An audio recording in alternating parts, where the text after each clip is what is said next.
All right, brother, man. We are live, my friend. We are live on YouTube and on NFLN. I'm sure we're going to wait for folks to come in and get in here and everything else. But let's just start chatting, brother. How you been, man? How you doing? I think we need we don't have like intro. Like we need Oh, music. man. I need an intro song. Can you like hum something or? I don't even know. I was about to sing. Da-na-na, da-na-na, da-na-na. I don't even know what song that is. That's my wife's theme music. It's all right. So everyone just imagine that we have this cool theme song right now. Oh, Denise is here. Denise says, wow, thought I missed it. Yeah, we had a couple technical difficulties going on. We had technical difficulties. The first thing, Shane couldn't hear me because his volume was down. Yeah. I thought it was on John's end, and I was like, wait a second, why can I hear nothing right now? And he's sitting there going, yes. I'm like, dude, what are you talking about? It was my volume was all the way down. Yep.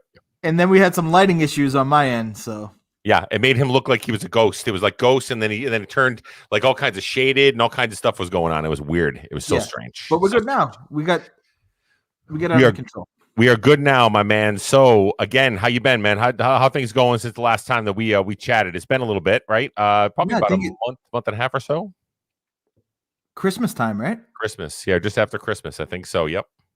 But it was just before Christmas, wasn't it? Oh, I was, because that's when the gifts. You sent the gifts out when? Early January? No, I sent the gifts out on Christmas Eve. You did, yeah. Looks like a lot of people were really happy getting those things, man. A lot of people got them in the mail. I hope everyone got them, because it took I think Allison, it took her like over a month to get hers. Oh, really? Crazy. That's crazy. Yeah, it is crazy the way shipping is. But okay, so here we are. We get past Christmas or anything like that, and I think that you started to really get your mindset and the direction of the new year after the new year and stuff like that. And you kind of pulled me out of a funk myself after I lost my job on January 4th, right? So that was the day that I lost my gig. So I was like in this weird funk and everything else. So how you been since the last time we talked, man? What's been going on in your life? Where are you at so far, man? I'm hanging in there, you know. I'm focused in on living that healthy lifestyle, and you know, for a while I got so stale, and I lost my focus. You know, it kind of went. I just got distracted with everything else, and I wasn't really focusing on the driving force that started everything for me, which was my journey to get healthy and fit and. Right. All that stuff. It kind of got tossed aside for all the circus that was going on around it. So now I'm focused, and I'm trying to get healthy. Fell off when you said you were kind of like not. So did you mean not getting back to the basics of what you know? Is that pretty much what it was? So you know what works for you. So getting back to that, or was it? No, it was. You had to change it. It's been a long time. Well, you know, the whole Mud Hustler thing, and yep. How NFLN was born and all that stuff, how that all started was it was the journey, you know, it was the just sharing, like we were sharing our stories on our health journey and trying to lose weight, trying to get healthy. And then all that stuff that was going on kind of took control, and I lost focus on my actual journey to get healthy, you know? Yeah. So now everything else is a priority. My focus is, yeah. But I'm doing well. I'm focused. I'm trying to make things happen. I'm trying to get healthy. So I think what Denise just posted about you, it's good to see you posting recipes again over here. I'll tell you, I know I love to see it. Hi, Shelly. I'll post you guys' comments here in a second, but I love seeing your recipes, brother. I love seeing when you're in the kitchen, just to be honest with you, when I'm sitting there and I look at whether it's on Instagram, whether it's on Facebook or wherever, when I see your recipes coming out, whether they're retreads from before or whether they're brand new ones, I know you're in a good space when you're there and you're getting creative and you're thinking about stuff and you know what I mean? I love when you're in that creative space, because I know you inspire me whenever you're doing that, because then I go, okay, you know what? Now I know I've got a new recipe over here or he's doing it, so I got to get back on there, you know, and stuff. So do you find that your headspace is better? Is that why you're posting a lot more recipes now and getting back into it, or what? Well, there's a lot that goes into that. I mean, I was always posting the recipes and the food. I don't think I was really. I think I was not living the life. You know what I mean? Yep. So I was posting the recipes, I was making the food and stuff like that, but I don't think it was I just wasn't in it. I was just kind of getting it out. It became something that like, oh, I got to get a recipe up, or I got to get something on the website, or I have to do this. Now it's just like, this is what I'm doing for me, and that's how it kind of started. You know what I mean? So Right. I just went back to that, but I did lose focus in. I know we talked about this before with the Yep. whole pandemic thing and going food shopping, and like the last thing that was on my mind was like, making a cheeseburger that's, one Weight Watcher point and like 10 calories. You know what I mean? Right. So I'm back. I'm kind of back. I got my groove back. Yeah. Yeah. I'm good. Stella got her groove back, man. That's Yeah, what I'm talking good. about. I'm good. Not that not much has changed. We're still got a pandemic going on, and Right. but I'm in that healthy space in my head, and So I feel the same way, man. I feel the same way. I know Denise just posted something about it a minute ago where she saw me over on Connect, because I had talked to basically you and Tony and some other folks or whatever. And I stepped away. I said, I was paying for something I wasn't using.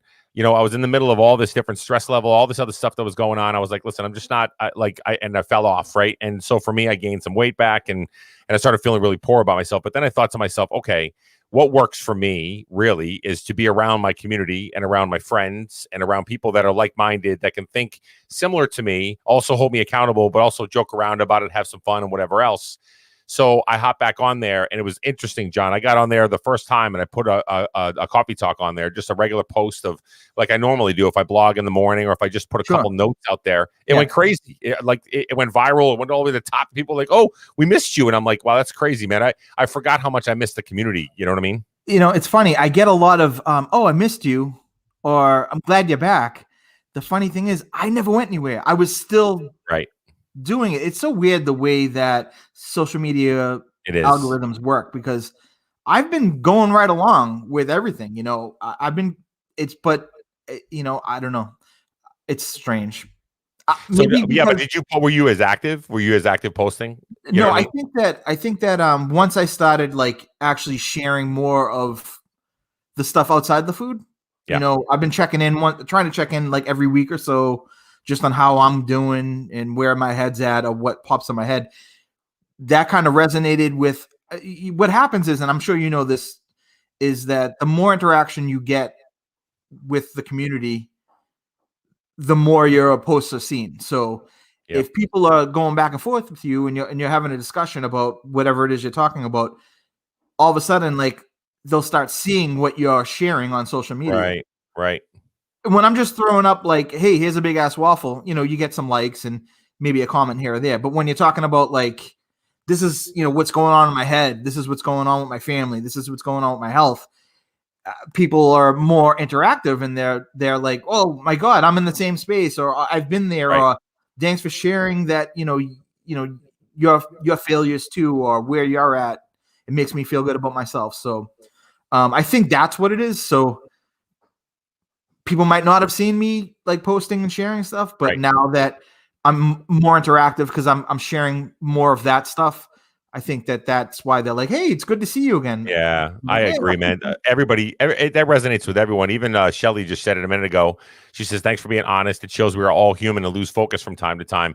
So when people hear that, right, about the real journey, about the ups and the downs, the overs, the unders, all the crap that we go through over and over again, when they hear that, I think they can relate to that, especially in the middle of a pandemic, in the middle of everybody being quarantined, everybody walking around with masks, all this other stuff. We're all boxed in and everybody struggles in different ways. And I think that when they can hear somebody that's going through the same crud that they're going through with children that are homeschooling / halfway in, halfway out schooling and all this other stuff that goes on, and it's a huge stress level. I think they like to hear, oh, wait a minute, John, Shane, and whoever else that I might look to at times to be as an inspiration of recipes or somebody that puts thoughts in the morning, they struggle too. And that makes them real to me. And I can relate to that. So I feel you're right about that. I think that is if I went on there just in went and did the normal everyday average thing that I was doing before, I don't know if it would have gotten as much like, oh wow, it's good to have you back. And then they were sharing it with other people and saying, hey, check it out, Shane's back. And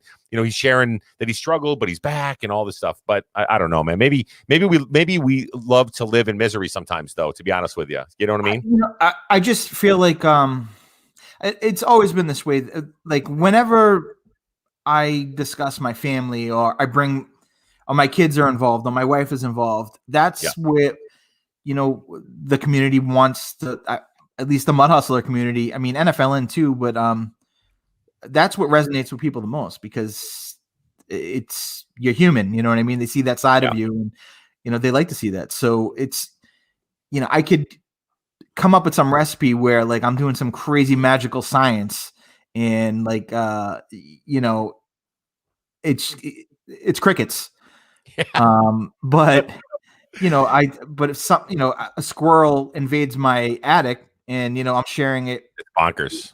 My wife was falling through the ceiling and that's what, people want to see that, they want to see that side of you. So it's not just, I also think though, John, I think that Denise has a really great point when she says we miss your face and a lot of the stuff that you're doing. When you were doing before, you remember, I mean, when like even the early days of Connect, think about it before we even went over to NFLN, right? We sat down and we were BSing, we were joking, we were making fun of each other, we were having a great time, right? And when you would put recipes, you'd have your face in it. You'd be like, check this out, boom, check the strawberries out here, bam, boom, whatever else. You know what? It's weird.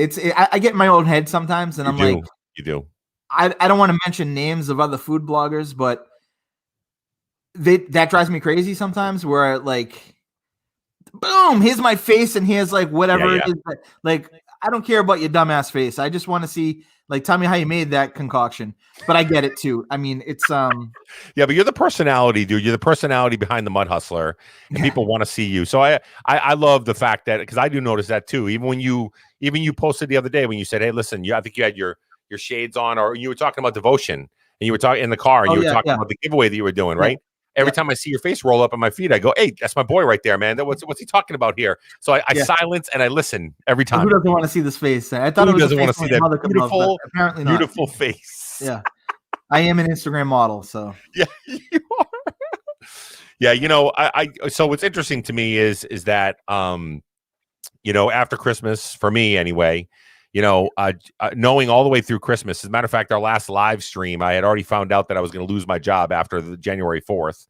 So I kind of went through the whole holiday season knowing that I was going to be losing my job, right? So you go through holidays, you go through everything, knowing that on January 4th, it was going to be gone. And I'm thinking to myself, the stress level, everything was going on. Plus the fact that how long has it been, John, since I've even been down to see you, or you've been up here to see me? It's been over a year. Right. So for those of you that don't know, Shane and I used to spend every single Friday together. Yes.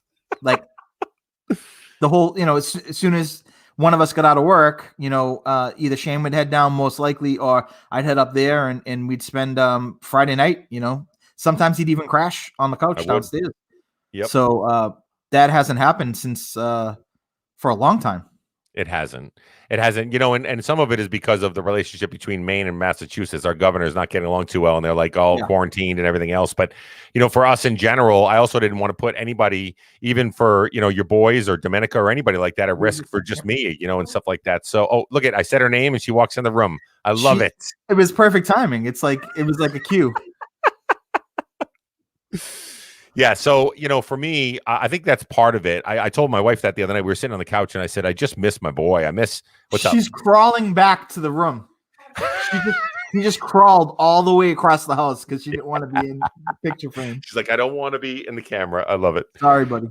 Yeah, no, I think part of the issue for me is the camaraderie, right? It's the sometimes if you and I are just sitting around having scotch, like we would sit down and not even go live or whatever else sometimes and just BS and just talk and just, or we go to dinner or go to lunch or lunch sometimes down in Midway Point or whatever. I just feel I miss a lot of that. You know what I mean? When we're all quarantined and we're boxed in, you know what I mean? So I do feel that that's part of it. The human connection of where we're at is probably some of the issue that I have, and that's why I crawled into this ball of depression or shell. Yeah, no, I totally agree. Come here for a second, please.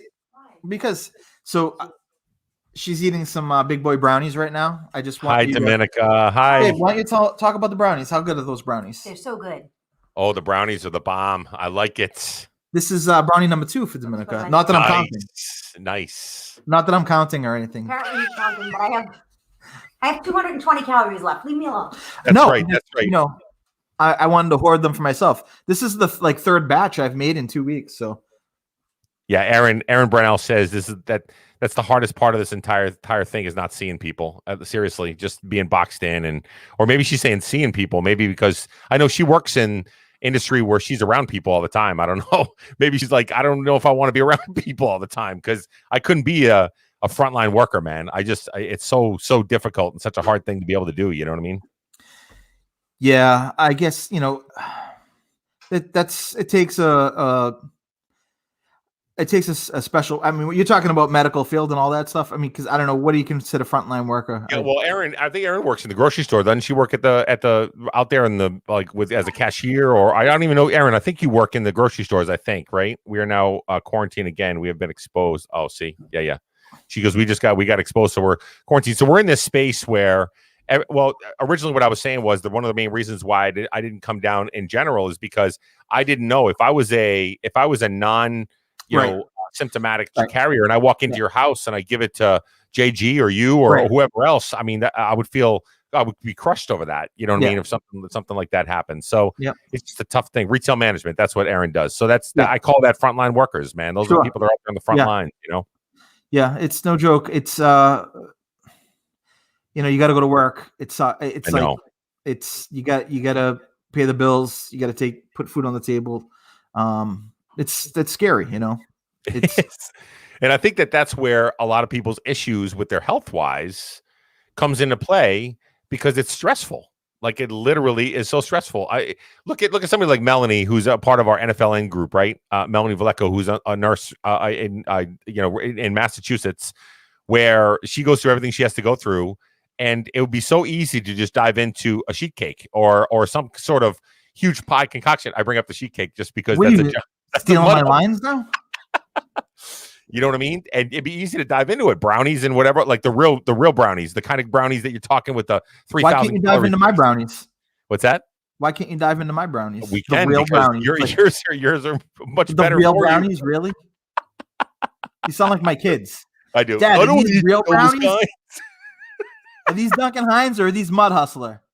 Yeah, exactly. Ugh. Oh, they don't say that. Get out of here. Do they? Get out of here. Do they? Yes, they do. Yes, they do. They'd rather have Duncan Hines than something. Yeah, you are correct, sir. You are correct. Any kind of food that we make that's actually low calorie or whatever else, Gavin's like, can I get some like Kraft mac and cheese or some real stuff? Like seriously, some not really real stuff, but some fattening stuff and crazy stuff. My kid eats like a horse. You keep shitting all over my food, huh? I know it's so bad, dude. It's so bad. It's so bad. I need to make you some bird balls. It's bad enough. Like my kids are like, ugh, like they don't want brownies that are made out of pumpkin. Or like beans. They want sugar and you're so correct. Yep.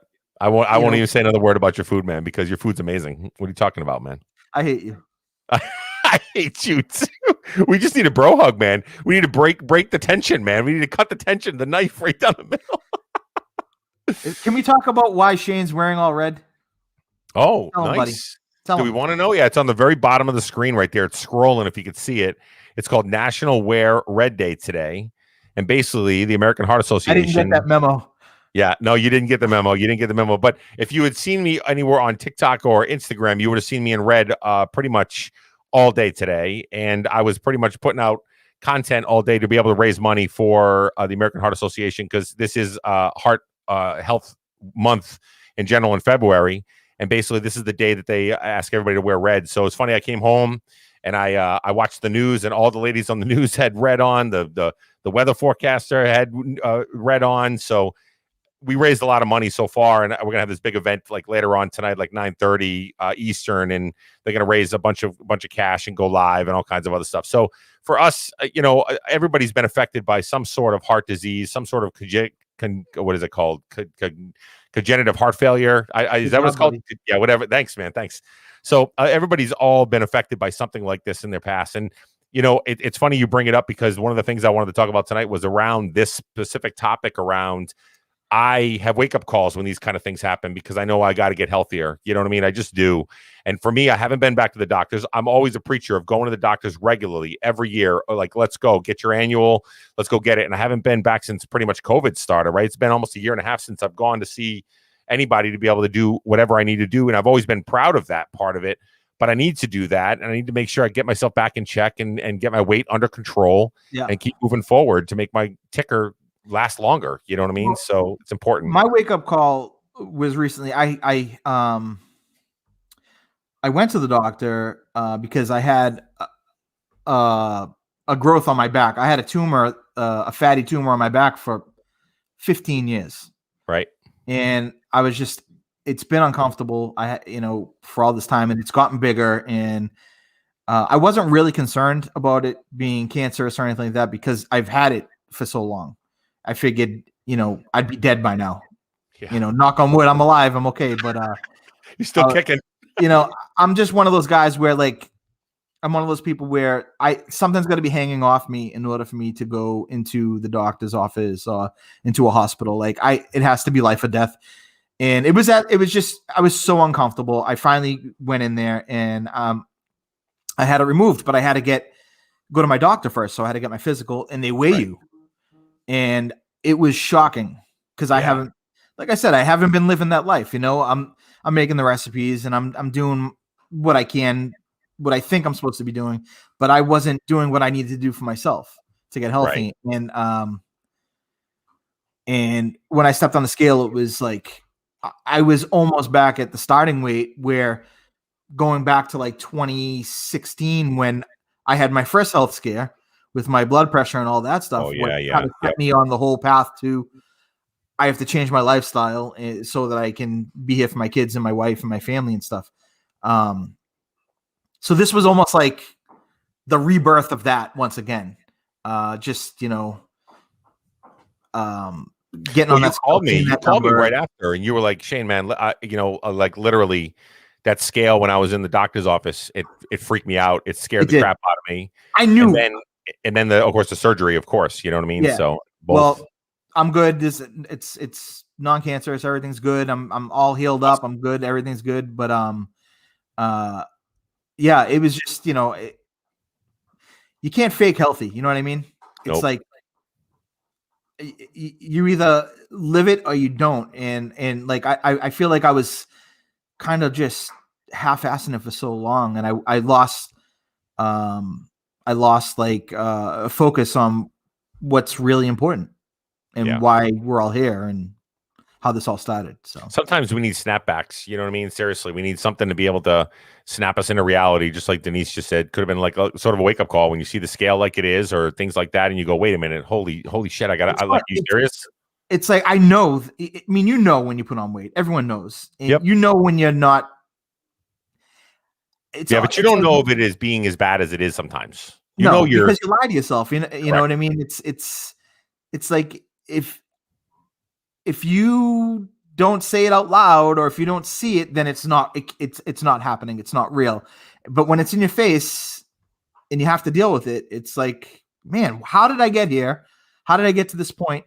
I always remembered when I felt like I was at my healthiest, and I was physically I was strong. I was super active. I was very healthy. I remember the feeling that one day I was just going to wake up and look in the mirror, and I was going to be that guy that had all those health problems and had the weight problems. Like that was my fear. Really? And it's not overnight, but sometimes it feels like it. It goes a lot faster than when it is taking it off. We all know that, right? Yeah, but you know what I'm saying? Like, because there were years of my life where I didn't even recognize the person that I saw in the mirror. Not because you have this vision of yourself and what you look like. You know what I mean? Yep. We all do. And then you catch a reflection. And you're like, who the hell is that? How did I get here? How did I let myself get here? I don't even recognize that person anymore. And I was almost at that point again. Really? Yeah. Yeah, I'm similar. I'm similar, and it's just been about a week and a half to 2 weeks since last time I, really started to get things under control and start to get my head wrapped around things and move the right direction for me. I was started to do intermittent fasting and some other things only because I was the exact same way. Clothes were fitting a lot tighter. I knew that I was going to be up on the scale, and when I hopped on the scale, I had to come to Jesus moment. And I sat down and I said, "Hey, you know what? Listen, for me." To know that my top weight, I'm not near my top weight, but I'm also about halfway there. I lost 100 pounds or 105 pounds, and I'd say I'm probably up 40 of those pounds. You know what I mean? Yeah. So that's a lot of weight. The 40 pounds is a lot, and it's good. It was heading the wrong direction. So for me to have that snapback moment was part of it with my conversation with you, John. And one of the things that I literally said to myself was, I have to remember that I need John or somebody as that point of reference for me in my life, just to be able to help out with those kind of things. Because I can get in my own head. I can start spinning out of control. I start doing all this stuff. But if I have somebody to at least balance off of, to ping ideas off of, or to tell the truth about what I'm really doing, like an accountability person, to be able to say, this is what I'm really struggling with, versus bullshitting all over the place and saying, no, you know what? I'm fine. Everything's good. It's all good. Oh, I'm just up a couple pounds when I'm really up 40. You know what I'm saying? So I need those people in my life. And you're always one of those. But I think that both of us were feeling the way we were for the longest time, that we just kind of like didn't talk about that. You know what I mean? We just didn't. Well, Shane, I mean, there's so much that happened over the past, 4 years? Yeah. That you and I have gone through, trying to get things going with all this stuff that doesn't pay the bills. You know what I mean? Right. Podcasts, video casts. Yep. Whatever, all the stuff we had, trying to get a book published, cooking on TV, all the stuff that we got going on that we just actually spend money on. We don't make any money on. Right. The whole idea was to like, hey, let's do this full time. We love it. We're passionate about it. Let's do this. And it's just, years have gone by now. I know. And lots of money has been spent by both of us. And we're still hanging in there. So we've gone through some ups and downs with that. And that's a great point. It's a great point. I think that's affected a lot of, this is some behind the scenes stuff that a lot of you guys don't know. Shannon and I have invested a lot of money into No Finish Line Nation, and trying to make that into a legitimate thing, like a real thing, not just a Facebook group. And it's not easy, No. And now here's Shane, he I don't know if it was COVID related or what, but his job, they cut people from, he lost his job that he had, his security. So he's like, his full-time gig right now is, you're looking at it, and this guy's a philanthropist. He's raising money for all kinds of people. He's throwing money at waiters and waitresses with, he's painting rocks in the neighborhood. He's wearing red and raising money for heart disease. And this poor bastard has no job right now. So it's we get distracted. We get, at least life happens and things change. And I'm just glad that both of us are focused on being healthy. Yeah, me too. And when I talk about, I just had a conversation, and I know you and I have talked about this before, and I've talked about it before a bunch of times, but a good friend of mine just lost 50 pounds. He had a very similar story where he went to the hospital. He was obese. He was always a fit kid. He was very athletic, but into his adulthood, they wanted to admit him because he had some severe blood pressure issues, and he didn't know about it. Anyway, he just lost 50 pounds. He's doing great. And I said, isn't it crazy when it becomes the driving force behind your journey? It's not vanity based. It's not because, hey, I got to look good at, with my shirt off or at the pool. It's because it's life or death. I want to live. I want your live. Health. Mm-hmm. It just changes things so much. And sometimes you almost need, that slap in the face where it scares the crap out of you again. I agree. I agree 100%. I think that, so to go back to what you were just saying a second ago about, me and where I'm at with, losing the job and everything else. Here's the thing. No, there's something to that, John. You brought it up, and I was just thinking as you were saying it. Here's the thing. COVID, quarantine, being boxed in, not going anywhere, then losing your job causes you to evaluate your life very quickly, right? It takes I've had to take a deep look inward to say, what do I really want to do? Where do I really want to go? And who do I want to be? You know what I mean? That kind of stuff. And it really did cause that. So to your point, what you just said a minute ago about the fact that sometimes you need life-changing and life-altering events or things to be able to say, smack you in the face, to literally say that. It's the same concept. Because now I'm looking at it, what do I want to do for a career? I'm getting myself financially set to the point where I want to be, okay, I'm all set with, like, I was telling you the other day about credit cards, getting myself off that wagon, and then be able to just basically get a job that I can actually pay the bills. But I want to be able to do this stuff more full time, a lot more with podcasting and blogging and artwork and all this different stuff, and really be social with the things that I'm trying to do. This whole thing caused me to get to the point where I'm at. If I still had my job and we weren't in quarantine, I'd probably still be doing the same exact thing I've been doing and just kind of grinding my wheels and doing the same exact thing. So I think it's a blessing in disguise, because I think it's something that I got slapped in the face with. And here you go. Now you got to make some decisions, Yeah. No, I mean, it's scary. I remember when Dominica was pregnant with Jacob,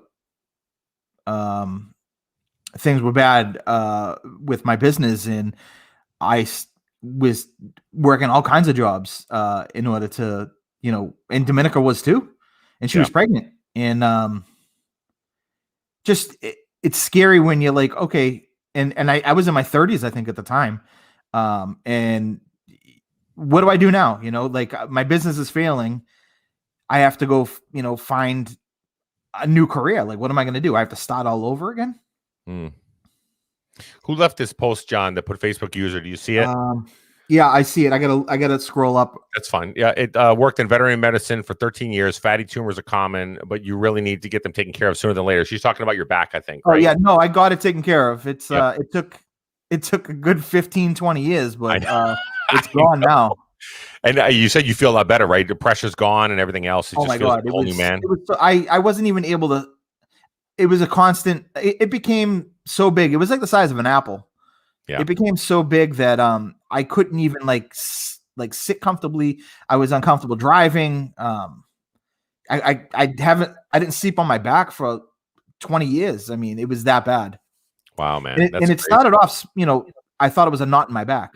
It was small, and then it grew over time, and I ignore everything, like I said. So, but no, I took care of it. It's gone. Good, man. Good. I'm glad to hear that.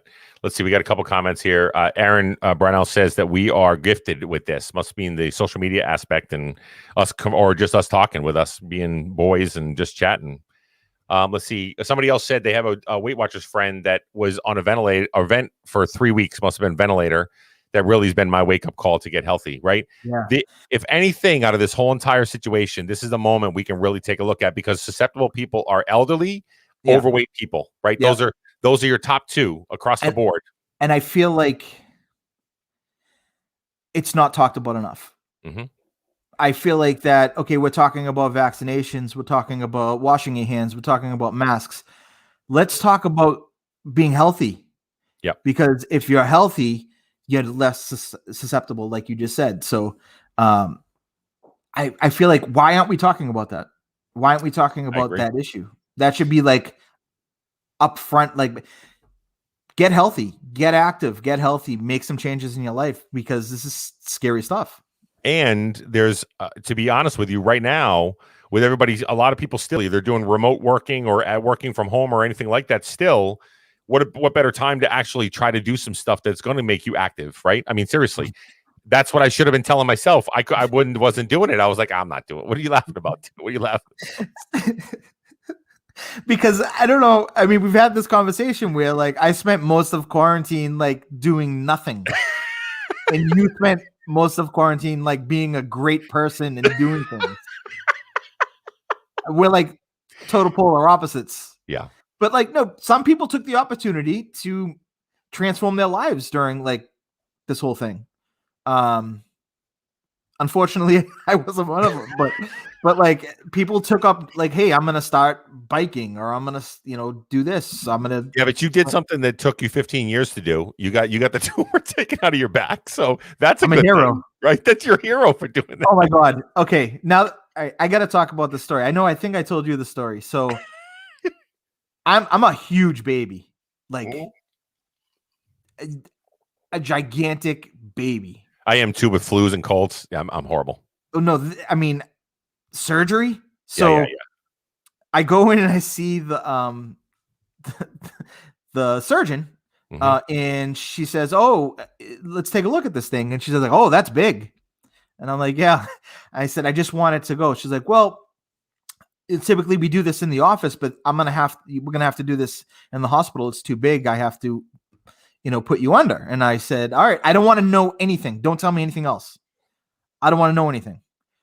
Tell me when to show up. I'll come to the hospital, get it out of me, and I just want to go home. I don't want to know what you're doing, what you have to do, what it looks like, nothing." Right. So she's like, "Okay, no problem." So if anyone who's had surgery before, I never have. This was my first surgery. Don't eat anything 24 hours before fast. surgery, or whatever the time frame was. Yep. Okay, no problem. My surgery was scheduled for 7:00 in the morning. I was told I could take any medications I needed to take, but I had heartburn, so I took Rolaids. I guess that's considered food, so they were afraid I was going to aspirate. Yeah, when you told me that, I was like, Rolaids is food? Yeah, well, now I know. Next time I have surgery, or anyone who's ever having, don't take Rolaids. So they put my surgery off for 4 hours. So I'm hooked up to the IV. I'm ready to go into surgery, and they're like, it's too risky. We're afraid because what's it called when they got to put the tubes?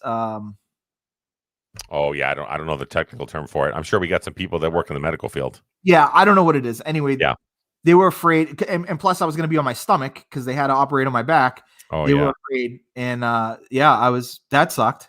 So Yeesh. Big baby me, like I'm by myself. My wife can't come in there to hold me down and like. Were you crying? Me in the hospital. I'm ready to leave. I'm like about to pull IVs out of my arm. I'm like, you're gonna be that guy that goes, "Get me out of here right now!" Anybody? I've lived with this for 20 years. I can do another 20 years. It's fine. Just get me out. I'm done. And intubation is the name of what it's called. Yeah, that's what it is. And then what a great staff they had at the hospital. They calmed me down. They made me. They were able to make me stay.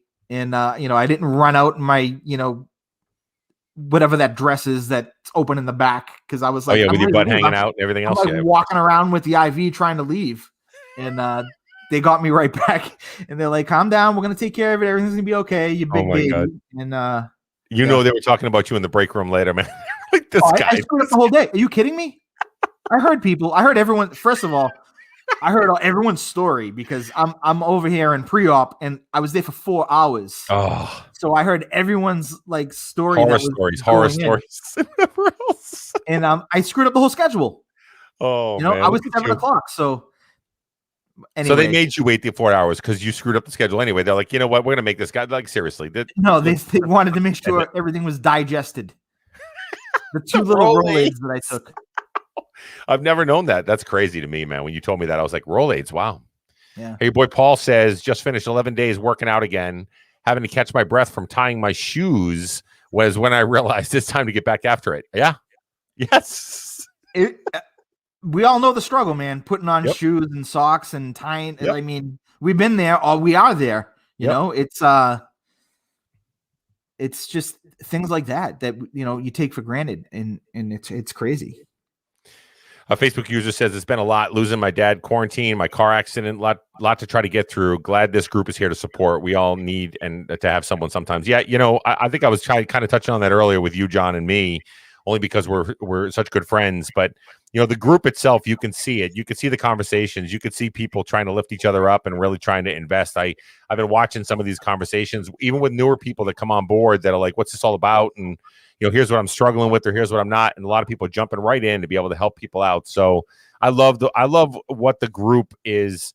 The concept of it was exactly that part of it was the community was going to help each other and be able to lift each other up and move things forward. But I think we see a lot of that. So yeah, a lot of people have sent me messages saying that the group itself has been so helpful in their journey. So yeah, we're still here. We're hanging in there. The group. mhm.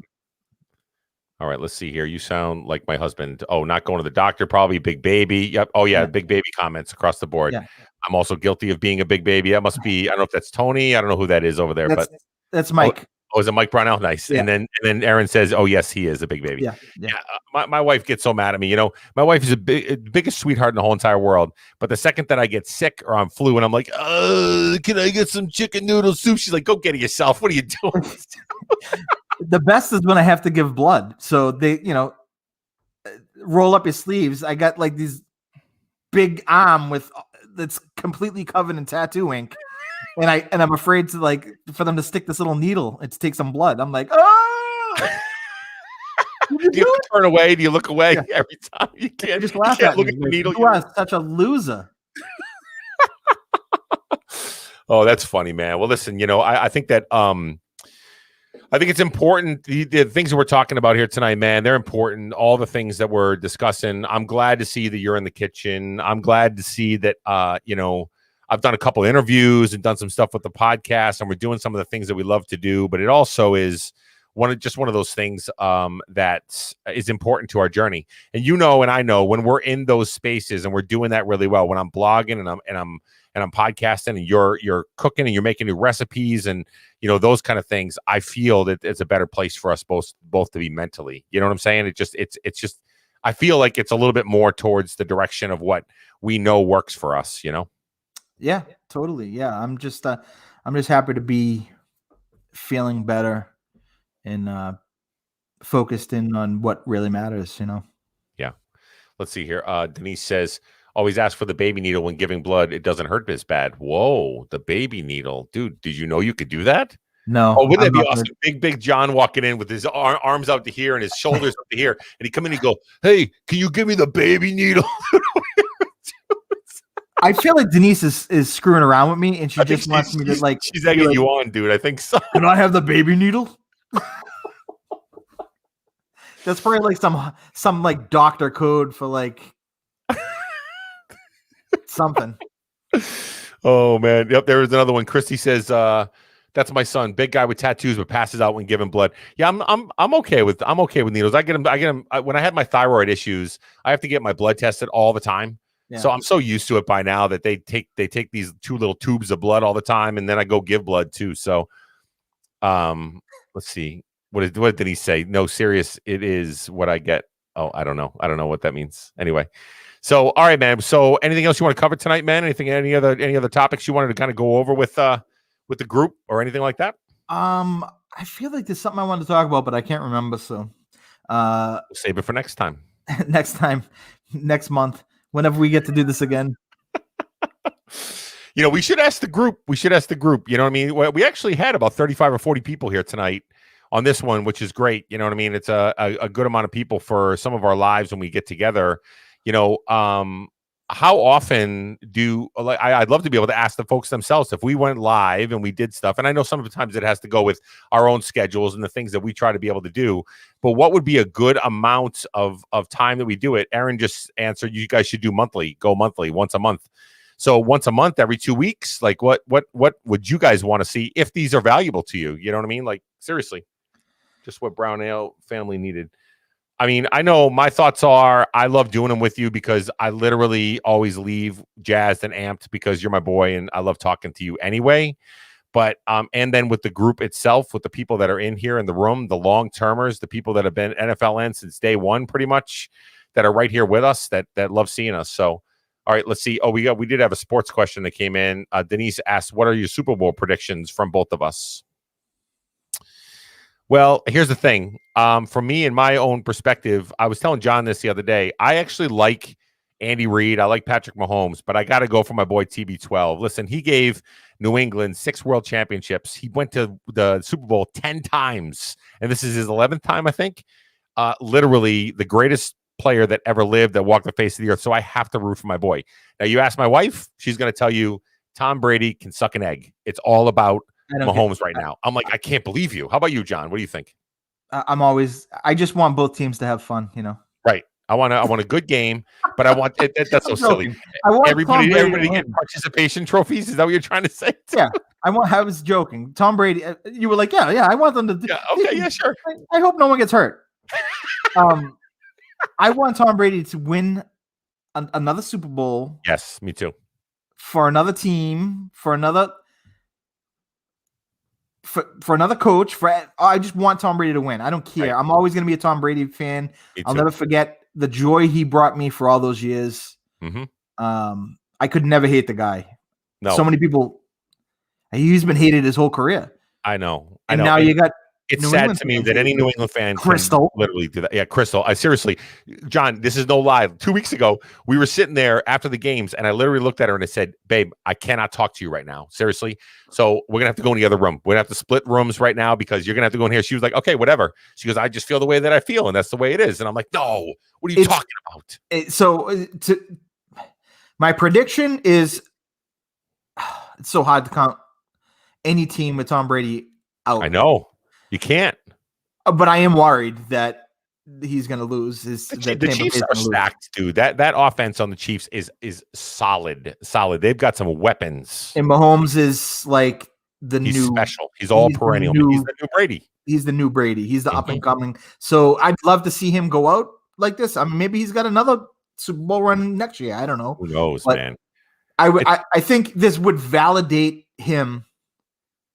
He's the greatest quarterback of all time. I don't care what anyone says, and this would just validate it. And I'm sure that we're probably losing so many people that are tuning into this right now because we can go down this rabbit hole of New England sports talk or football or any of that stuff. And but yeah, TB12, let's go, baby. Yeah, this is a great point by somebody that just posted in there. It must be Mike Brownell. It's got to be. I think so. I root for Brady for what he's done. I remember Dick from McPherson, Pat's years. The days we were sitting on the metal bleachers and we were 1-15, and it just was the worst in the world. The worst in the world. Horrible. Gave us glory years. Like seriously, they were crazy. So I'm always going to support the guy. So it's the way it is. All right, guys. So we didn't have a lot of Super Bowl food talk. I know we didn't. I was going to talk about that, but not a lot of gatherings. But I'm still going to cook a couple things. I got some I got some steak or something like that. I'm going to cook, and we're going to cook a little bit of nachos or something like that. You got anything on the agenda for Super Bowl, John? So I talked about this last week when I did I checked in with everybody on my Mud Hustler page about getting back into routines. That makes me successful in on my journey. So I food prep on Saturdays and Sundays anyway. So I'm gonna have bird balls in the house. I'm gonna have like all my good stuff that I can pick on anyway. So nothing special for the Super Bowl. Nope.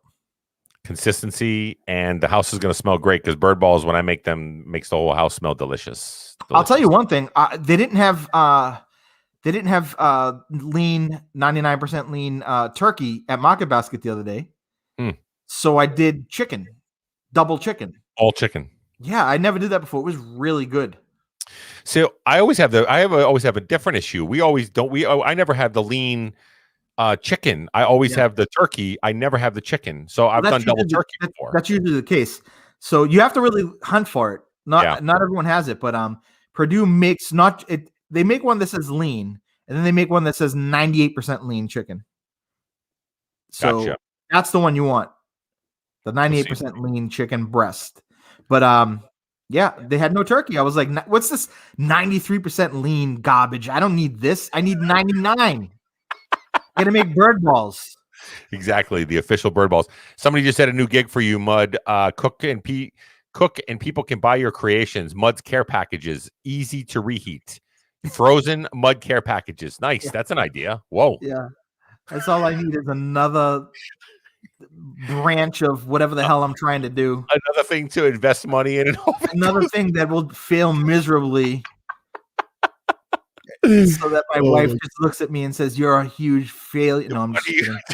You're always got these ideas. What's this all about? Thank God for Dominica. She supports me in everything I do. Me too. My wife is the same way.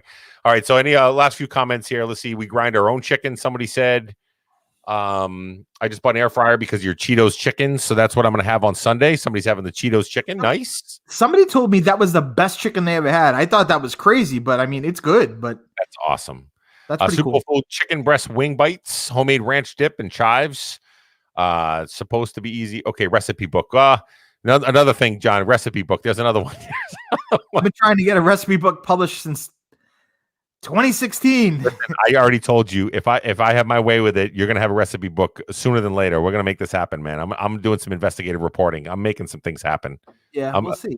We'll see what happens. So, all right, guys. Well, listen, I appreciate all of you being here tonight, John. Of course, I appreciate you as my friend and also my cohort here on Two Kitchen Tables and this whole entire community. Keep on supporting, keep on lifting each other up. It's a tough time for everybody to be a part of, but with positivity and kindness, we can really, really change everything around, man. This group is a great place, so keep on going.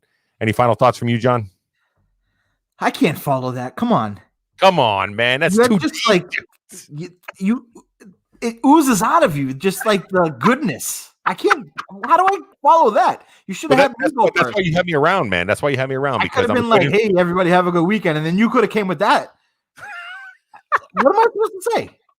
I don't know, man. I don't know. I'm trying. I should let you go first and then me follow. That's what I should. That's what you should have done. I mean, come on, you come with that. Exactly. My bad. All that love and positivity. I don't have that. You know me. You know me. That's how I'm wired, man. Let's go, guys. Everyone have a great weekend. Yeah, have a great weekend. Enjoy the Super Bowl, and we'll see. Maybe monthly. Maybe monthly we'll do something, or whatever. We'll talk about it behind the scenes. Maybe we'll put a poll out to the whatever and see if anybody wants to be able to see exactly how often we should go live and stuff like that, just to be able to make it effective for them and us to be able to work with it. So, yeah. What are your thoughts? We'll see you guys. We'll see you guys in a month, I think. I think so. I think we'll see you in a month. That's right. All right, guys. Love you back, Deb. Everybody, much love to everybody, and we'll talk soon, okay? Bye. See ya.